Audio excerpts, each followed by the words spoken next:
কারোর সাথে কম্পেয়ার করবেন না। ও প্লাস পাইছে, ও সফল হয়েছে, ওর চাকচিক্য, ওইটা দেখেই হ্যাপি হবেন না। এই চাকচিক্যটাই তার পুরো লাইফ না। মানুষ যেটা শেয়ার করে ফেসবুকে, এটা হচ্ছে রিল। লাইফের কি রিল বুঝেন তো না? সবাই বুঝেন মাশাআল্লাহ। Highlighted reel. আপনি কি মনে করছেন এই যে রিলের মধ্যে যতটুকু দেখছেন এটা পুরোটাই ওর লাইফ?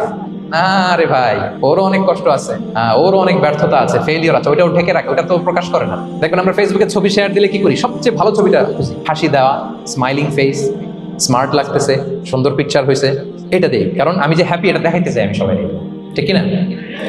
তার মানে আমার দুঃখের অংশটা তো আমি শেয়ার করি না। সো আপনি কারো চাকচিক্য দেখলে অবাক হবেন না, এটাই তার হোল লাইফ নয়। It's not the entire picture of his life. এটা হচ্ছে হাইলাইটেড রিল। এটা কি? সবাই বলেন এটা কি? সো কখনো কম্পিট করবেন না অন্যের সাথে। তাহলে কার সাথে কম্পিট করবেন? Compete with yourself. নিজের সাথে কম্পিট করুন, নিজের সাথে কম্পিট করুন। And try to be the better version of yourself in every single day. প্রতিদিন নিজেকে একটু একটু করে ডেভেলপ করার চেষ্টা করুন। And don't lose your confidence by comparing yourself with others. Dear brothers and sisters, কখনো নিজেকে অন্যের সাথে তুলনা করে আপনার কনফিডেন্স কমাবেন না।